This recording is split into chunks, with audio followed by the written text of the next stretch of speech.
جب ہم عام لوگوں سے بات کریں گے تو ہمیں وہ اصطلاحات نہیں اختیار کرنی چاہیے جس کو اہل علم ہی سمجھتے ہیں یا کسی خاص فن کے ماہرین ہی سمجھتے ہیں۔ میں نے یہ واقعہ کئی بار سنایا ہے کہ استاد امام امین حسن اصلاحی کچھ بیمار ہو گئے، تدبر قرآن پایا، تکمیل کو پہنچی تو طبیعت خراب ہو گئی۔ تو ایک ڈاکٹر صاحب کو میں نے کہا کہ ذرا مولانا کو دیکھ لیجئے۔ ڈاکٹر صاحب تشریف لائے۔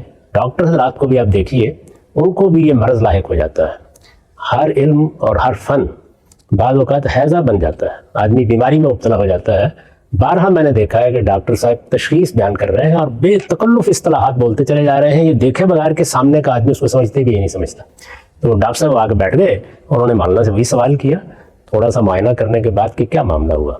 تو مولانا نے فرمایا کہ معاملہ کیا ہونا تھا، میں فجر کی نماز کے بعد بیٹھا تھا، کچھ امتلا محسوس ہوا، استفراغ ہو گیا، میں نے دیکھا تو کچھ پاؤں میں آماس ہے، بس یہی صورتحال ہے۔